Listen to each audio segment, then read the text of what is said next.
And we're alive. Vocal dialect. Peace and power. Peace and peace and light, family. Now I'm Knowledge Born 7. We got my boy Kenwato Akil, partner in crime. We got the street law soldiers in the building. We got Tashaka Sankofa, and we have our brother Gerald Moore. Greetings to y'all, and we're gonna get into the show.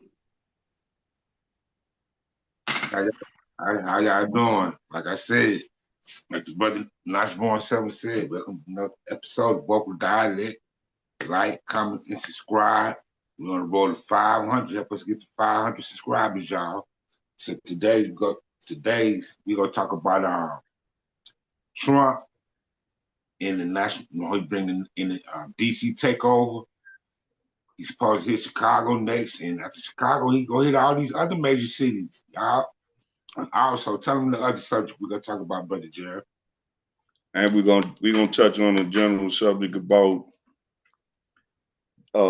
Bill Gates, BlackRock, and Nestle. All talking about trying to come in and buy bodies of water. And we talking about the rivers, the ponds, the lakes, and some other abducts, so that therefore that they can control the water, and they want to control it to the point of who they desire should have a drink of water.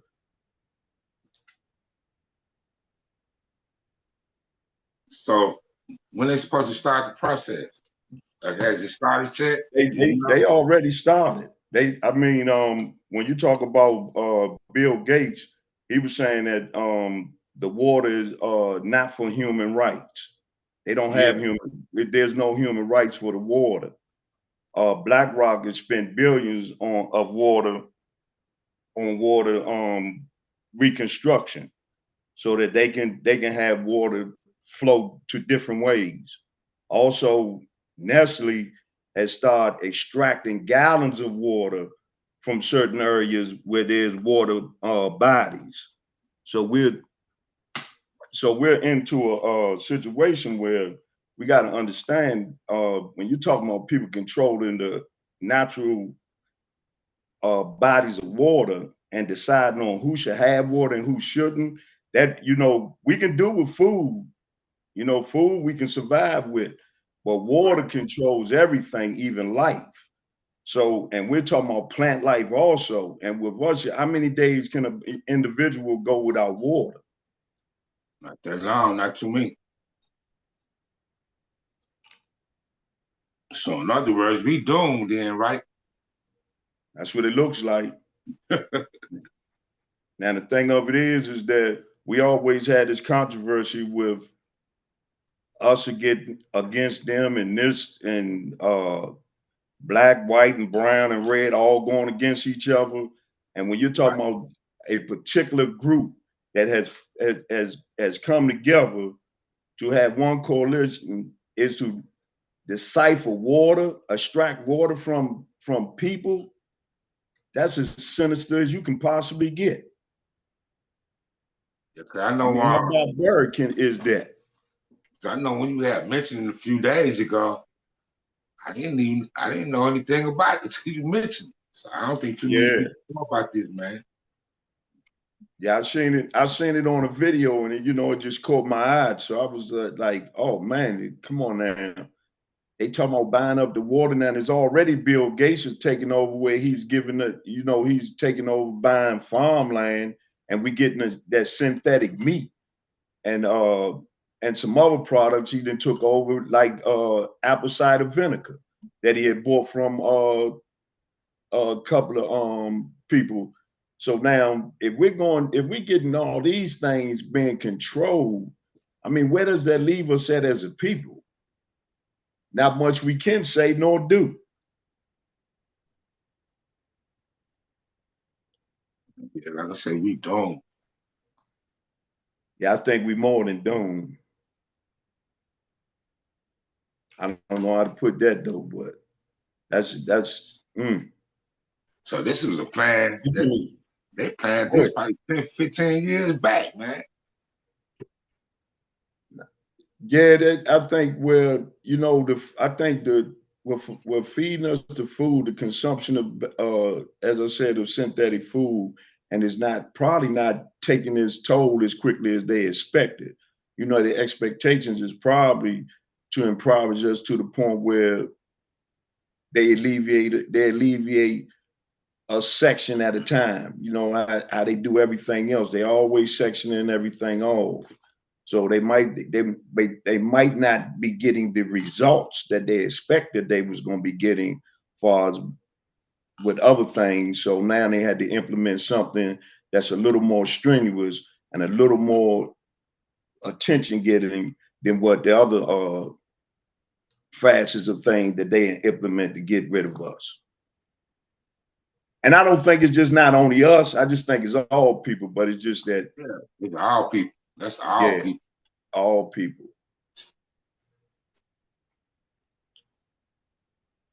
What you think about that general shock what Jill just relayed to us?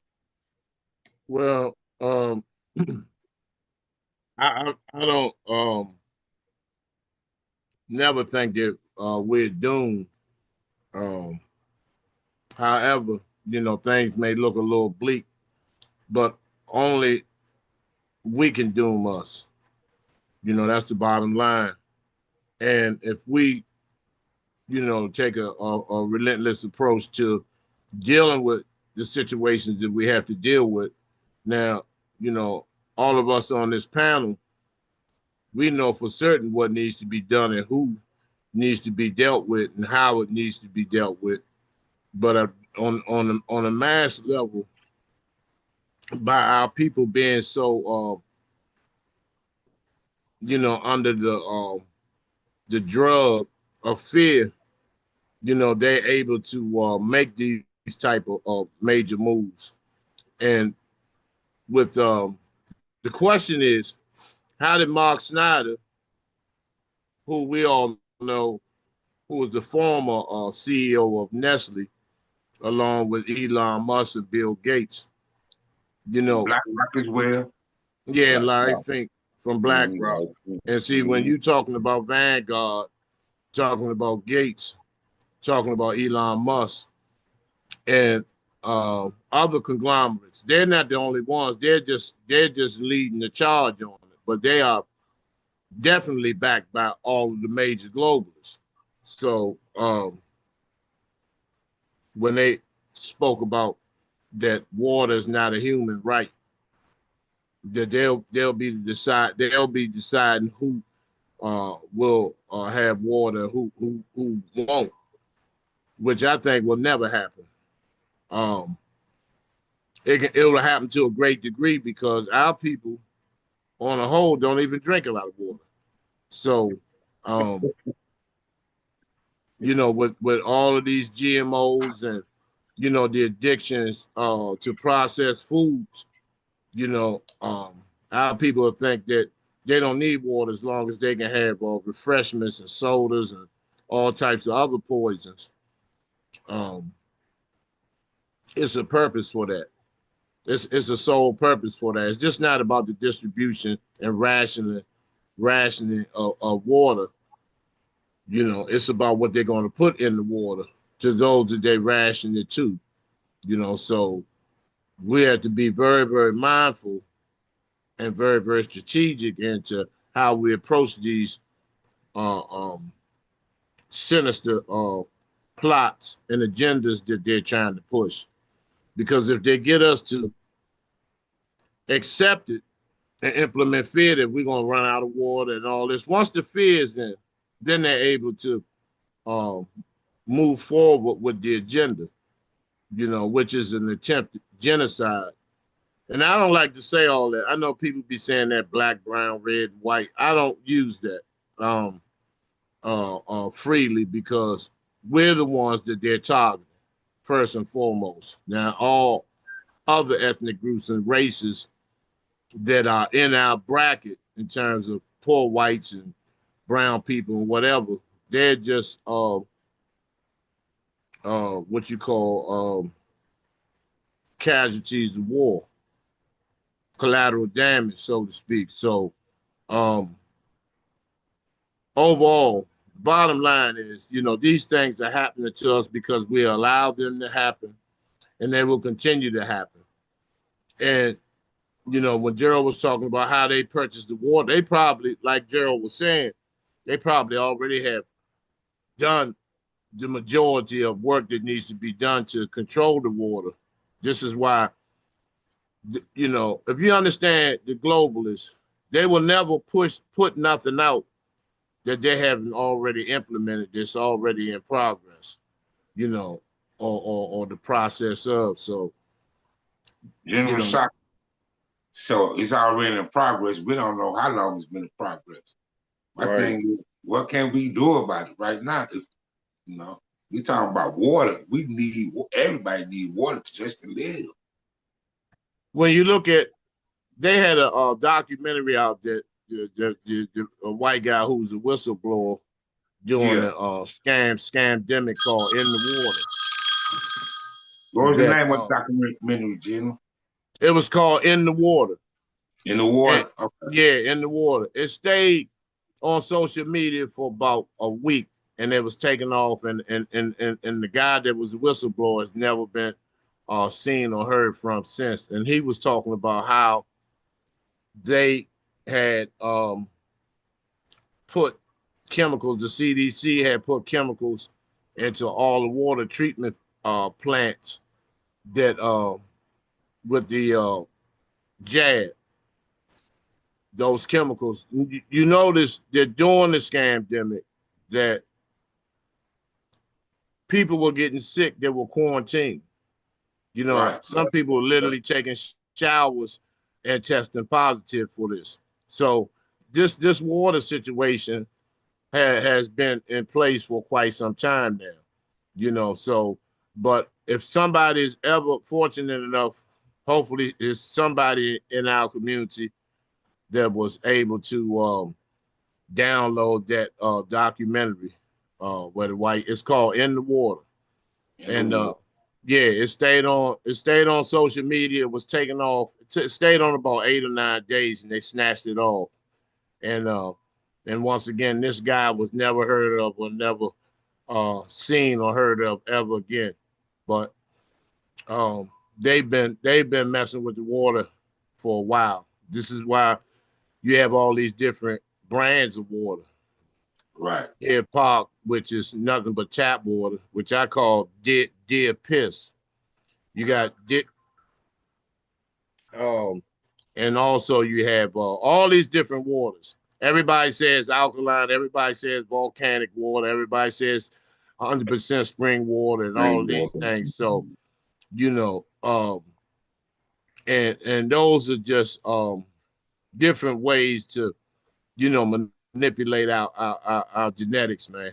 You know, because that water plays a major role, and they know that water concentrates the pineal gland in black people.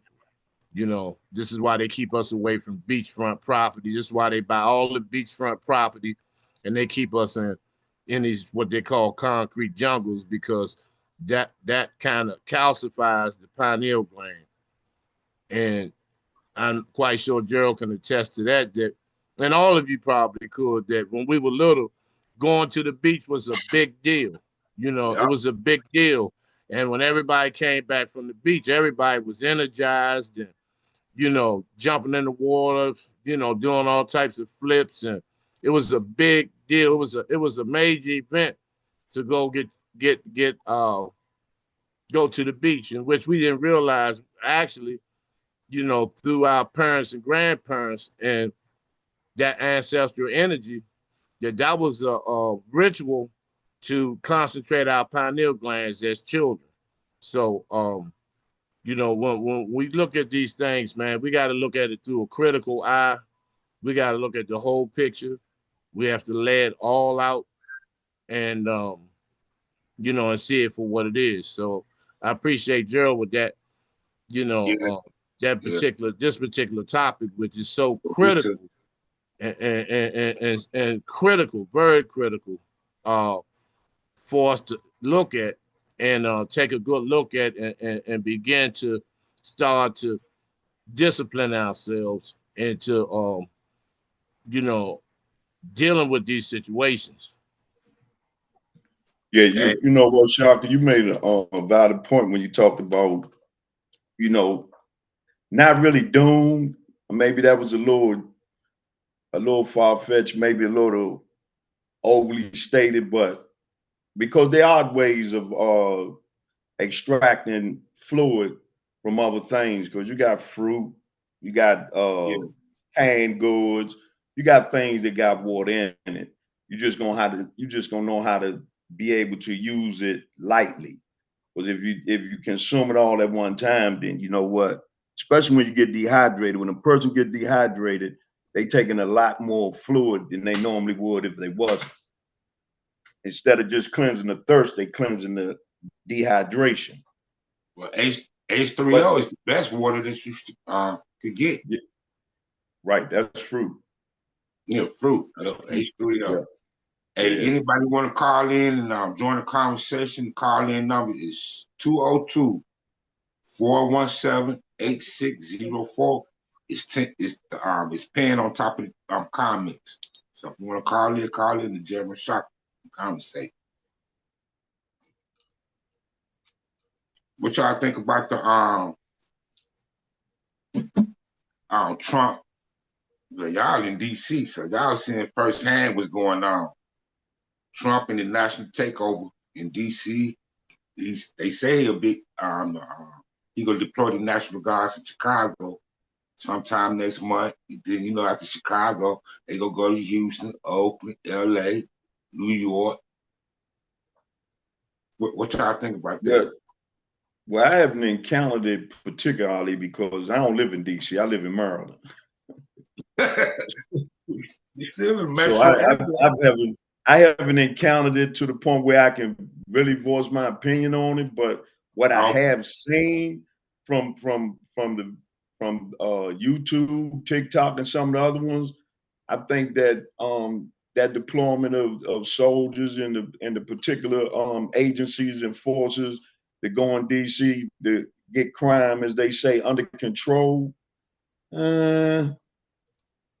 To a certain extent, sometimes some things it's okay, and then some things aren't. I mean, it's you got to weigh it out. I mean, Yeah. if it calls for saving lives, I'm all for it. But just to harass people, hell, nah, So people nah. gonna get I mean, harassed. People gonna get harassed. yeah. We see it. We see that. I see that they're getting harassed. I mean, I've seen them do illegal search and seizures. I done seen them harass kids. I mean, guys, young guys that's just out sitting around on their porches and whatever have you.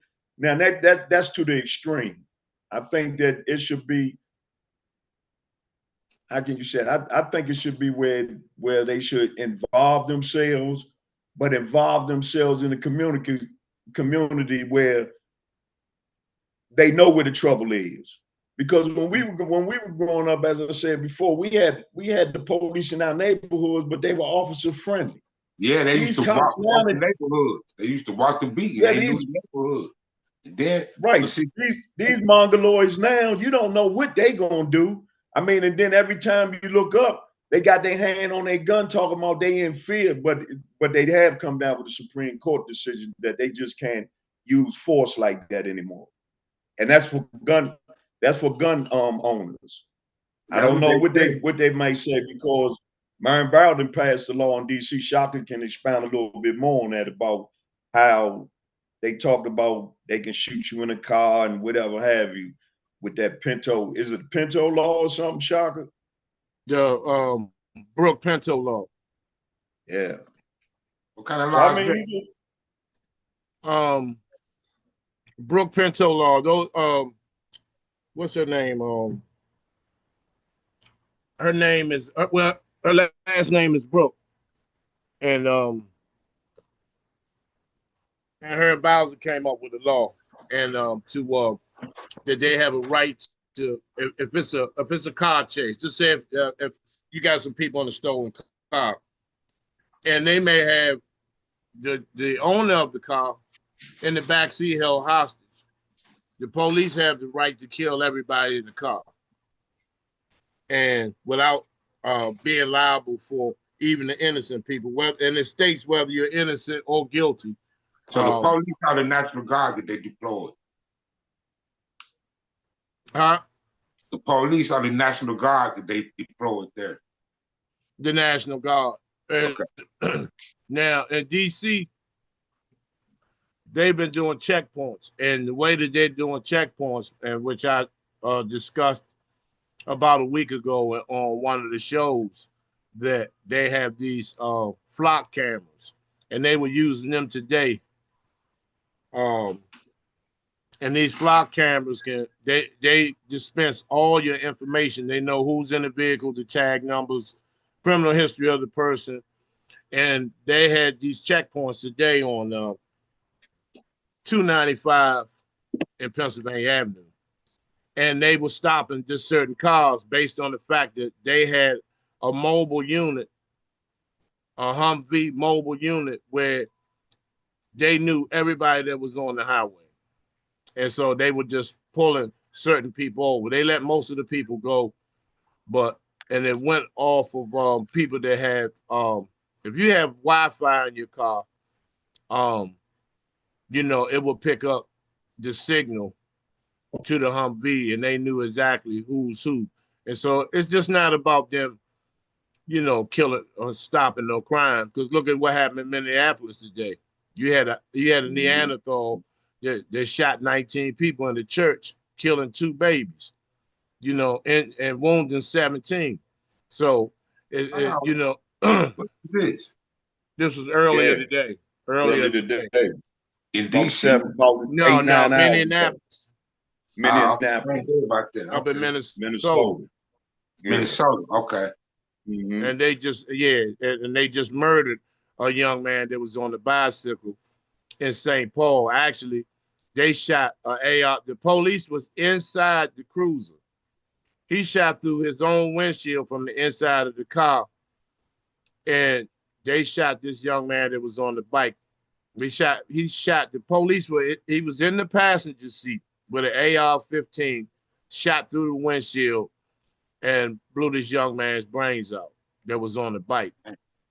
And so it's a lot of hoopla about that, since Trump gave them permission to do whatever the hell they want, and I'm just quoting his words. Mhm. Now the embarrassing part of this is, whether people want to accept it or not, that it had to take the race soldiers to come to try to bring order in our Black communities. Yep. That's what I was about to say.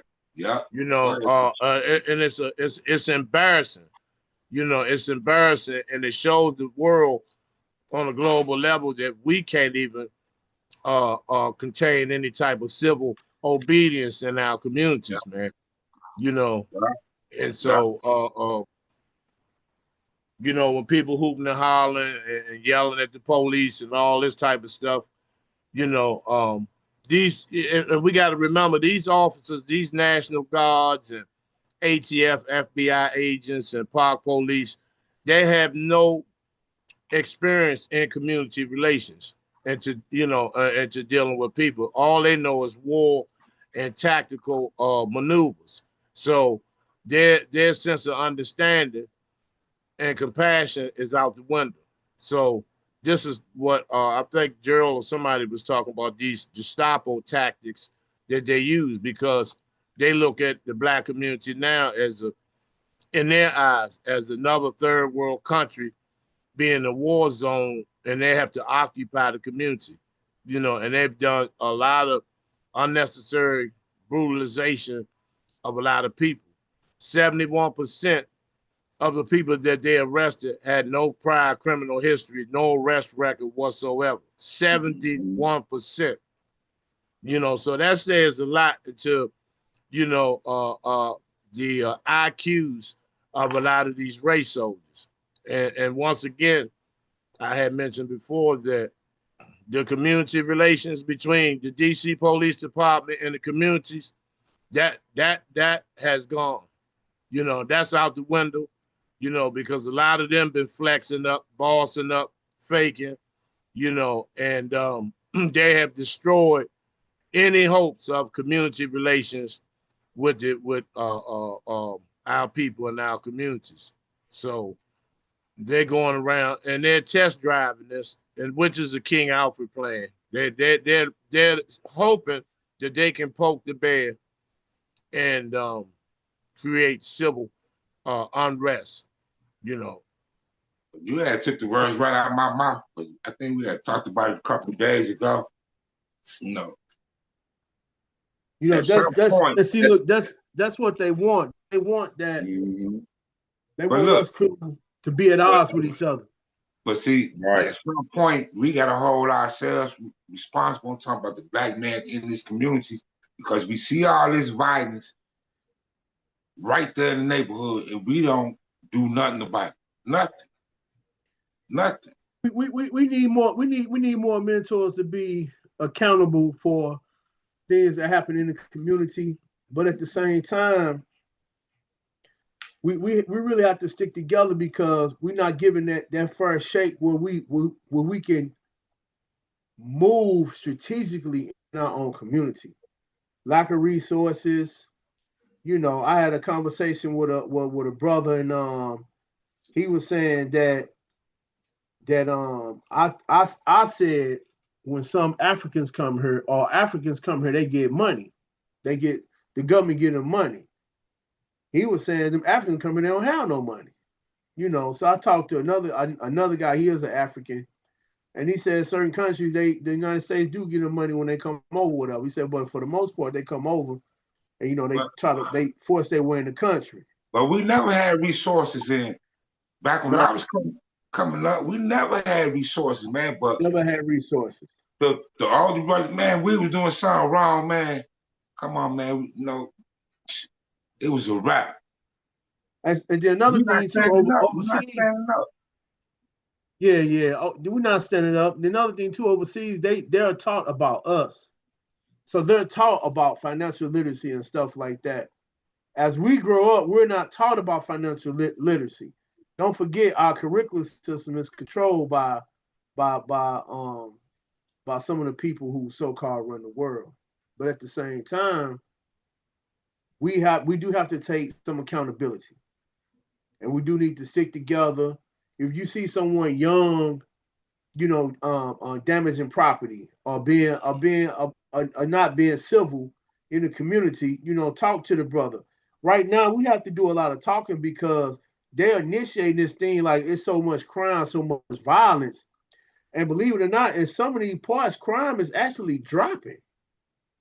Crime is actually dropping. But as crime drop, they saying it's more crime. Because like Shaka said, they need that edge. They need that edge so they can keep coming into the community, harassing people. You know, I guess they tired of messing with the Hispanics. It didn't go well in New York and other places with the Haitian communities, and you know, it didn't go well with the Jamaicans. You know what I'm saying? But I will say this: out of those three groups, they stuck together. We have to do the same. I think Muhammad said he gonna call in. Yeah, that's what they do. They skew the numbers in order to get, as you said, knowledge. They just trying to. Hey, hold on, Jerry. Hold on. Shock. Yeah, I heard you. Darren Muhammad said he was calling in. Hey, yeah, Malik said the calling number is going straight to the voicemail. You trying to call in? Wait a minute, hold on. All right, go ahead, brother Jerry. I ain't mean to cut you off, brother, man. No, you're all right. Yeah, as you was pointing out, knowledge. That's exactly how they do it when they talk about the numbers. You know, they like to inflate the numbers in order that they pander to the people who really voted them in the office. Because, you know, as they say, if you think about it, just look at the people who voted them in the office. I mean, it was some of us too, that voted him in, but in the same token, he really dedicating what he's saying, making America great again. I mean, how are you making America great again? What are you trying to do? You're just trying to get together, put the people that's together like us, as you said. You patrolled our neighborhoods. Shaka talked about the incident that happened in Minneapolis. Now, why aren't troops in Minneapolis, Minnesota? Now they're gonna go about business as usual, because that's a norm with them. Because how many black men or black young men have you noticed ever went in and shot up a school? Nah, I don't know. My sentiments exactly. So if you know that and you saying, but most of the crime is in our neighborhood, and I'm not condoning crime, but as I said, you might get somebody that then unalive somebody in the neighborhood. But in the same token, you have a call. they go in. So yeah, got a call. And they go in. They always taking. Yeah, you got a call in. Wait a minute. Yeah, this is Brother Malik. Go ahead, sir.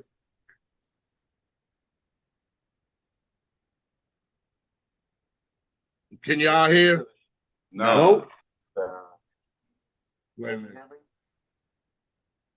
Can y'all hear now? Tell him to say something. Yeah.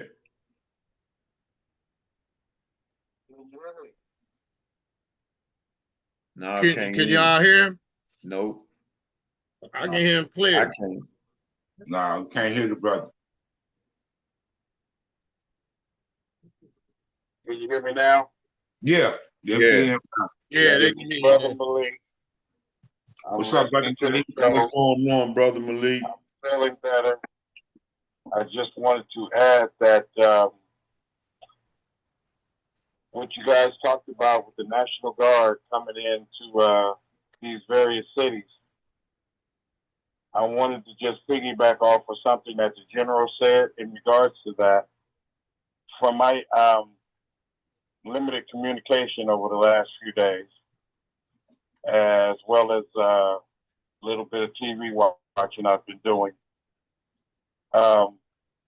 Believe it or not, and like it or not, and it's unfortunate, exactly as the general has said, but overwhelmingly, Black people that have to live in these neighborhoods actually agree with the National Guard having to be brought in.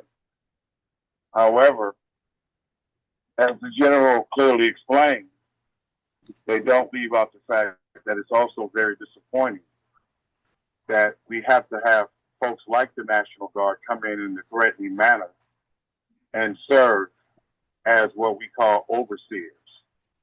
But again, this was not mainstream media. This is communicating with the connections that I have. Overwhelmingly, Black people in these communities.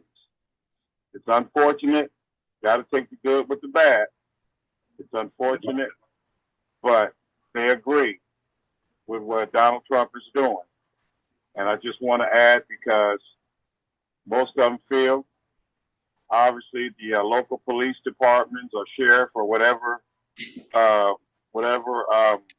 entity is involved, they obviously are not in a position to handle it, or they don't care to handle it, be it politically, whatever you want to call it. I just wanted to add in the fact of what, strictly for the fact of what the general said, because they did not leave that out.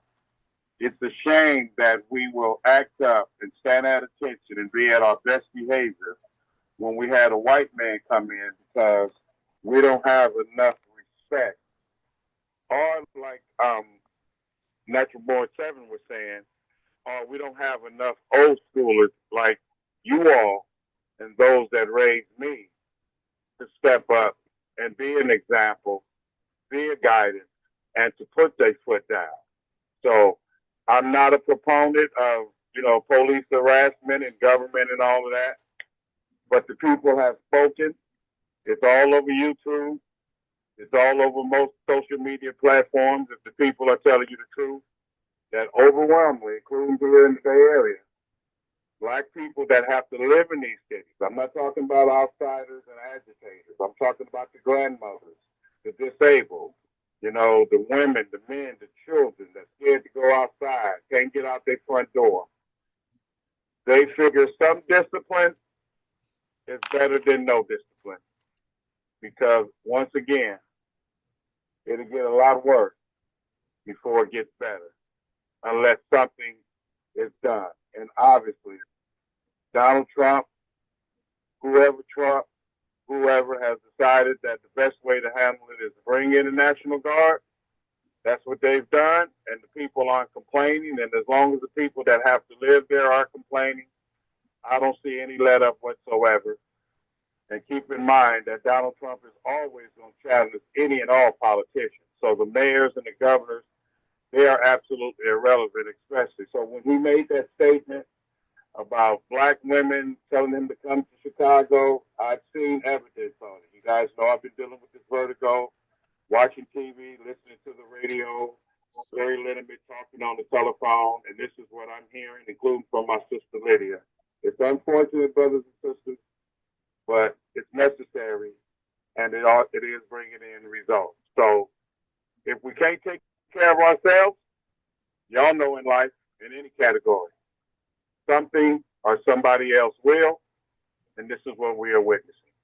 Thank you guys for having me, man. Another great show, and I'm sitting here laying up listening to you. Great topic. Talk to you guys later, man. Peace, Yeah, love, get some rest, brother, man. Right. Peace, brother. Peace. Okay, this is why I'm at with it. I agree to a certain extent because my thing is innocent people gonna get harassed, man. Innocent people gonna get harassed. Okay, them people, the young people that's out there that's committing crimes and doing okay, cool. Y'all know how this game go. You know what I'm saying? But like the brother El Malik said, it's messed up. So at some point, I'm not talking about us, I'm talking about out the United States of America, the black men don't have no control in their neighborhoods, in the communities. None. As a whole, we don't. I think All we got our kids are not bad. It's some no good kids right. out here. There you go. But yeah, it's bad kids out here too, man. But you know what? I have to agree with Shaka when it comes to when he talks a lot about the things that have been removed to bring about development and education to our kids. When you take, like I said, when we were coming up, it was a little bit different than it is now. You take recreation, take recreation out of the neighborhood. You take art, what is it?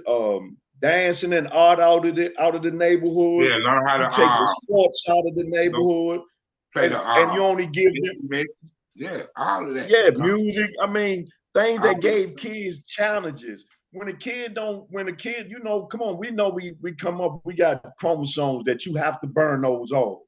If you got a kid that's not exercising those type of chromosomes, what do you think he's gonna do?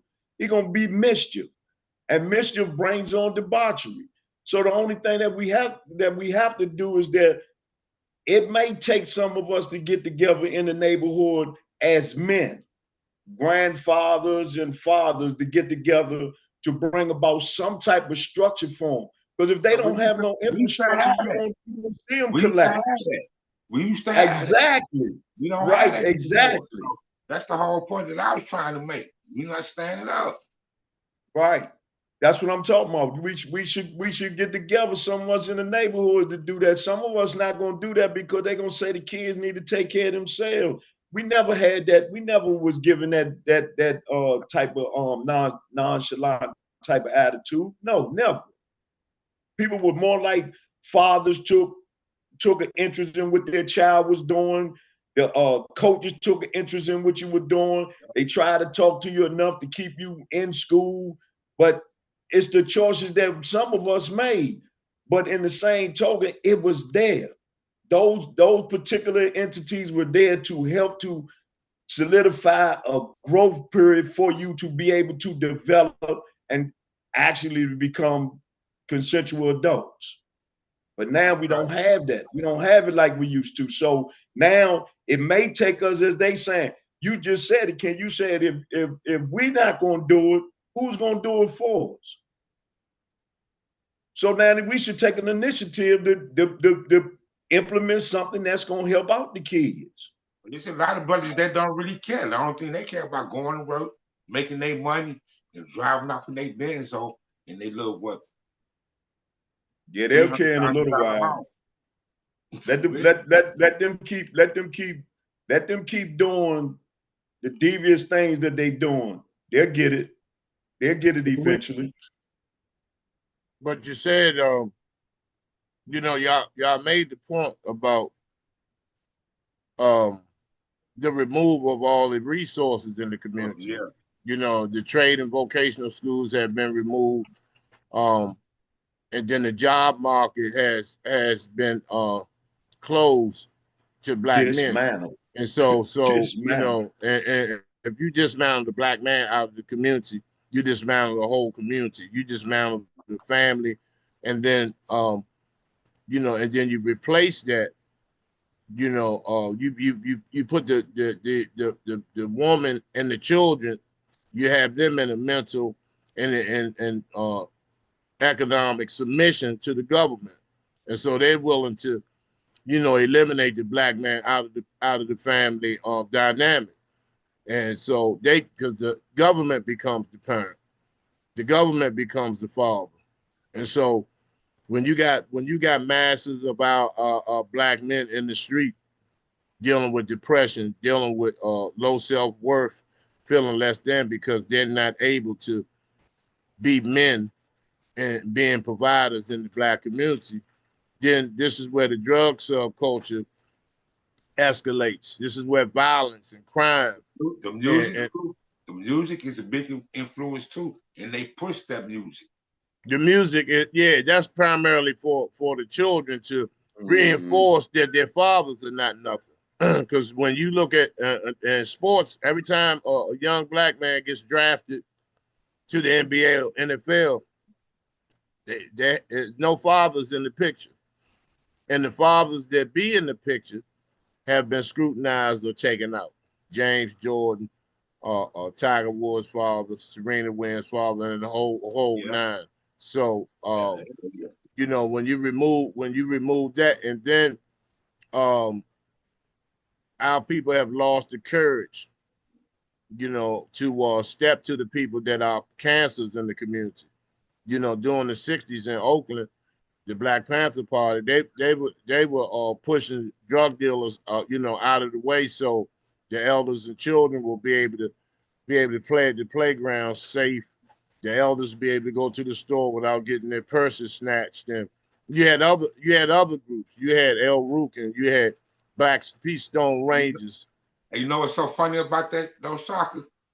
The government wiped them out. Yes, because there was no Yeah. reinforcements of the community to support them. Mm-hmm. That's right. And so, you know, and then you povertize the community. You get limited resources, and you know which, and then the Jesuits come in, and the mom and pop stores, the black family owned businesses, they raise the property taxes and the rent so high to obtain those businesses that they have to sell out. And then the black church participates in voting all other ethnic groups into the community, you know, for kickbacks. And so that's the thing of poverty. Now, with the poverty piece, we've gotten, you know, the majority of our people got conditioned to um, kind of glorifying poverty because people tie blackness to poverty. You know, black people have revolutionized poverty to the point that they made it appear to be cool. And that people think we actually like poverty. We just make the best out of it. You know, it's just like you can have somebody living in a dog kennel, but they'll fix the dog kennel up to look like a 1-bedroom apartment. That doesn't mean they're comfortable with living like an animal. They just have to, they make the best of their situations. And so it makes it appear to be cool. And this is why you had Jasmine Crockett and all these other people trying to qualify themselves as being hood and all this type of shit, which is a disrespect and a disgrace to those who are, you know, trying to get out of the hood. Because, you know, in spite of our challenging conditions and situations in our low poverty areas, you have a large class of working people You know, you got a large class of working people You that got are a lot of trying to get up out of there. You know, they're trying to get up out of there. But then you got those who, these suburbanites, these black bougie, boule, and the children of these bourgeoisies that want to qualify themselves as being hood because they look at it as being cool and slick and what's happening. But it's just the fact that people, you know, make the best of their conditions, and that's a mental disorder. You know, that's a mental disorder that the black community suffers. You know, and then they have these then these devils have added all these different connotations to that particular element of living, such as ghetto fabulous and all this bullshit. You know, to make our people being comfortable and living in these conditions. So when you spread that on a global level, and then when people coming from other countries, and that's part of their going through customs, that they see you know, footage of people selling drugs and people ODing off fentanyl, and they see gangbanging, they look at us as if that's us as a whole. And so this is where the dissension comes in. This is where the tension comes in, which is set up by design. And so this is why you have blacks against Africans, and you know, people wanting to identify out with even being black or African and say they this and they, you know, I'm from Israel and I'm from the hills of, you know, Indian land and all this bullshit, you know, because we don't want to face our demons. We don't want to face and look at the mirror at ourselves. You know, we're too afraid to run drug dealers out. We glorify prison. You know, whoever done the most time is the gorilla and the ape and all this bullshit. You know, and shock because you led to believe that wrong is right and right is wrong. Well, as far I think it was a setup. I'm gonna tell you about Chicago, where I'm from. Okay, we was in the street and all that, but guess what?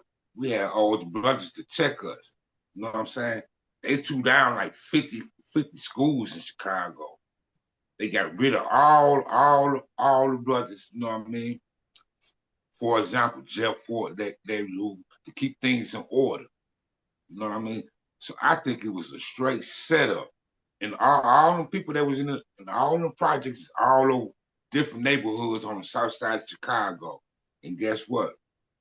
They opposition. You got that, and then with no order, no law and order.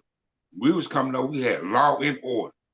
So I think it was all set up. Then drugs always been in our neighborhood, but we didn't know about no fentanyl and Percocets and all this stuff. I mean, the drugs driving these kids crazy and lean and all this type of stuff. So there's no order. There's no order. When you speak of Chicago, you know, Chicago has always been organized. Yeah, they always have had, even in the so-called gangs, which I call them small militaries, they still had a militant mindset. They always have had a militant mindset, and people don't realize that Jeff Fort was about the closest thing. You know, see, they glorified Larry Hoover so much to the point that they forget about the people that actually put the real work in. And when you talk about Jeff Fort, who had El Rukin and the Peachstone Rangers, they were former so-called gang members that began to be educated politically. And so when they was begin to run for political offices, and Jeff Fort said during that time that these police in Chicago were actually deleting individuals that was a part of that group, you know, covertly. And so that's when Jeff Fort made the statement that it won't be any more killings without killings. Now, how many other so-called black leaders do you see on social media talk with that type of confidence and fearlessness? It doesn't exist. You know, it doesn't exist. We have cartoon characters, man. You know, we went from fucking Jeff Fort to Umar Johnson and Polite, man. So You know, Right. this shit is a damn disgrace, man. And so Yeah. those of us who are on the front line, that they're the least supported, they're the least watched, they're the least viewed, and it's by design that they're training them to ignore us and label this conspiracy theorists and all of this type of stuff to deter our people from having a different view on what's really going on, because our people actually don't know where their ass at, you know, for real. So, you know, Gerald had made another point, you know, about and it's part of a strategy. You know, we try to go into these. We try to go into liberation and emancipation. You know, being a lone ranger without any type of strategic plans, without organizing. You know, because if you if you have the ability to organize, you also have the ability to mobilize, but it still takes a strategy. And when we're not thinking strategically and we're functioning off emotions, Yeah. with this "we shall overcome" bloody Sunday bullshit, you know, which destroyed us, you know, and that's not to shit on Dr. King, but that messed us up. That really Yeah. destroyed us, man. It really destroyed us. It made us burn our own stores up. You know, it made us disenfranchise ourselves, man. It created the heroin and cocaine epidemic that was out astronomical. We talking about the 60s, you know, and the children that grew up in the 60s, you know, had to kind of figure their way out, you know, and go and be a part of assimilation, man. And so, you know, now that a lot of people have kind of shook off a lot of these schisms and these agendas, man, that, you know, it's people like us that, you know, that stick out like sore thumbs, you know, and just looked upon as crazy, you know, non-believers in the Most High. They come up with everything to discredit those who actually stand up on business, man. And so, you know, once again, like you said, Ken, it was set up by design. And this goes back to the 50s and 60s, man. This is why I say these diabolical agendas that they set up, man. You know, these people can wait 30 and 40 years for something to actually come in fruition. You know. You started with who? J. Edgar Hoover. Yeah. Yeah. But you know, You go further back than that. yeah. You can go way further back. Yeah. Way further. Yeah. Yep, Hey, that's been playing from the beginning. Mama To Earth get said, control of the masses. and Mama, hey, could you read what Mama Earth said, Brother Knowledge? She said we have to approach strategically, knowledgeable, and intentionally. I actually get what she's saying, but in order for us to move strategic, we have to unify. You know, I hate to bring it back up, but you know, the last conference, unify, die. You know, and in order for us to move knowledgeable, we have to listen to our elders, or we have to listen to each other and be able to disagree and agree. Agree. There you go. We have to do that. And we have to be intentional. She right. We got to be intentional. We got to be standing on business on every aspect of what we believe in our heart. All of us on this platform are from different schools of thoughts, but one thing is for sure we have is the love for our people and dealing with the psychological mindset of the youth, which is being enforced by the media, multi-ethnic destruction in America, maniac European devils in action. We have to deal with so much on a daily basis as being a man. Because number one, Shaka right. The youth put us down. If I ain't wearing fancy glasses or gold on or something, they're not trying to listen to me. But if unless I have a strong voice, You know, people in the community, they say that's knowledge, that's knowledge. So some people be always trying to test me. You know what I'm saying? Then once they test me, they be like, okay, well, he for real. He truth. He stand on business. Now it's more respect thing. Same way with me and Kenwater. We was in the community. You know, once they see we standing on business, then sometimes the youth will listen. But one thing I can't say, the youth is always watching. So they want to see if your story gonna change. They want to go see if your character gonna change. They want to see what you standing up for and who you standing up for. So we have to be watchful, and we have to keep doing this work every day. I can speak about all the time. Sure. We gotta keep doing this work. This ain't no one day thing and it's done. You know what I'm saying? And that's crazy though. We went from leaders who can mobilize many communities to Umar Johnson and Polite. Cartoon characters, man. That's messed up, man. Let's think about that. That's crazy, man. Yeah. That's crazy. But I'm gonna tell you, knowledge. You know, the reason why in most cases a lot of our youth look at those who are really solid, you know, and they run them through the gamut is because for so many years and decades, man, people that have been positioned themselves as leaders, man, have fucked over the community, you know. Yeah. So, you know, and so when somebody that's serious comes through, you know, they have to go through more hell and being interrogated and vetted because they have been tricked, abused, lied to, played on by so many so-called leaders, man.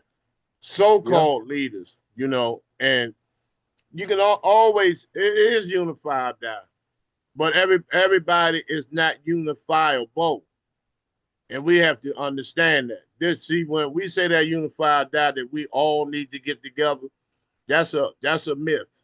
That's a fairy tale. That's a damn fable that, you know, regardless of who you are, whether you're an agent, whether you're a backstabber, whether you're collaborating with the enemy, we still need to lock arms. I will never be down with no shit like that because each and every one of us on this panel have engaged in some level of a situation or worse than, you know, prior to having knowledge of self, you know, being on the streets and being portrayed, you know, through whether it's family, friends, or foes.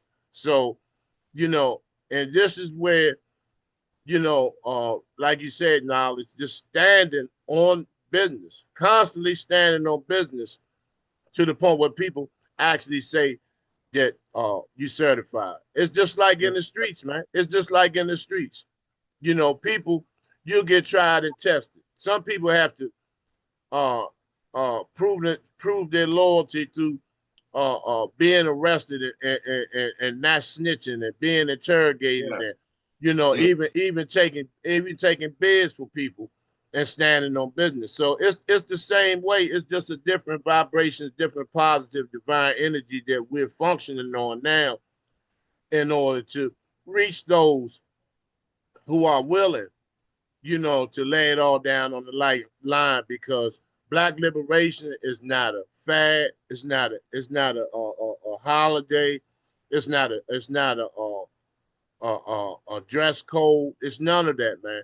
This is about divine energy and those who have been divinely handpicked by the Most High and our ancestors, you know, and we all know who's who and we all know who isn't. And so when we try to force our hands on those that are collaborators with our oppressors and those who make backdoor deals with their souls in exchange for money, fame, wealth, or prestige, man, we have to not only just recognize them, but we also have to get in the habit of blasting them at the same time because, you know, I'm just standing out the way, minding my own business. But when you mind your own business, we allow these people to tear our communities up. And then when they create so much havoc and wreak damage and bleed our poor people of their resources, man, then we want to hoop and holler and jump up and down without being proactive in dealing with these jigaboos and these bed wenches that are portraying to be black leaders and, you know, all this gods and goddesses, you know, all of this, which they have actually messed everything up with this woke shit. Conscious, you know, they've destroyed, you know, they have actually destroyed the names of that. So, Yeah. Hey, you Go right, ahead. General. 100% right. Hey, Mama Ursi said she typing, holding the phone with one hand. Appreciate you, sister. We got Netta Bees on here. We got the brother Sean. And of course, we have River Harris, Malik Muhammad. You know what I mean? And the Bernard Express. We thank y'all for supporting us. We really thank y'all. Before we end the show, man, you guys give your last remarks. The one thing I wanted to say before we go is that we didn't touch on the subject, but the most important thing that I find that's the problem with our communities now is that everybody is materialistically driven. And no matter how much you look at it, we set that example for the children, and the children want to replicate that, which caused the dissension, which caused violence, which caused everything we want to add to that facet of that. What we have to do is in removing that particular stigma is that you have to show them that the relationships are more important than materialistic things. And until we get that, until we all, I ain't just gonna say just the kids, adults too, until we get that out of our system and show the kids that that having a relationship with a person is more important than that, we're gonna continue this, we're gonna continue down this road of destruction. I forgot to give a shout out to Brother River Harris. My thing is, I can't sound speechless, but this gonna get worse before it get better because we don't we don't stand for nothing. That's why this is happening. You know what I'm saying? To let like the government come in like he our father, our big daddy, to check our kids, man. So I think this the results, man. For real, this the results, and they gonna come and harass everybody in the damn community. No matter are you a criminal or a law-abiding citizen. Because they don't like us anyway. They don't like us. They never did. History proves it. So what we gonna do now? Keep taking this? Keep being pushed over? Come on, y'all, man. We gotta wake up, man. You know, one of the key elements, man, that may have been on our minds and hearts, but we didn't verbally discuss it, was in order for us to be able to even move forward, it has to take we have to personally develop self-love, self-forgiveness, healing to be effective, you know, outside of ourselves. This is why a lot of leadership has fallen to the wayside because of the lack of you know, the internal cleansing and the lack of love for self and the self-forgiveness in order to be effective. And once we develop that, then people will see, you know, that we have that pristine energy, man, and divine energy and sincerity and love for our people. But it has to start with self first. We have to forgive ourselves. We have to begin to love ourselves, and it will enable us to have love for our brothers and sisters. And, you know, and I always ask the Most High and our beloved ancestors to allow our energies of love and compassion for liberation and salvation and Black emancipation to begin to have a contagious effect into allowing others to stand up and have that self-love and self-forgiveness, so we can start building as a community as a nation of people, because that's what we really lack more than anything, the love for self, which doesn't enable us to love our reflections. And so that's it for me. Hey, brother Lodge, before you land, hey, you come, we gonna be on Veterans Memorial Sunday at 11, man. Come on through, man. You back to the less fortunate, man. Right, ain't too far from you, brother, man. He gonna be there. He gonna be there. Yeah, brother Knowledge gonna be there. He always be there. You say Sunday? Yeah, Sunday, brother. This Saturday or Sunday? Sunday. This Sunday. I'll be out of town. All right, brother, man. You know, I'm going home. Okay. From the Trump's DC takeover to billions of dollars dealing with BlackRock and Gates to today's power move, you know, shows how the control shifting politically and globally.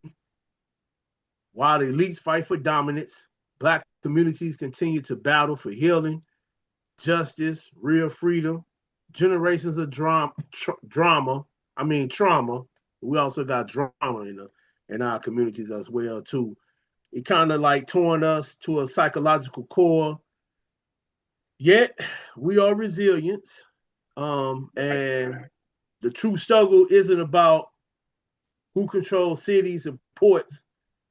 It's really about what Shaka was talking about: the divine energy, reclaiming the mind, protecting our communities, and building power from the ground up, which will also start with grassroots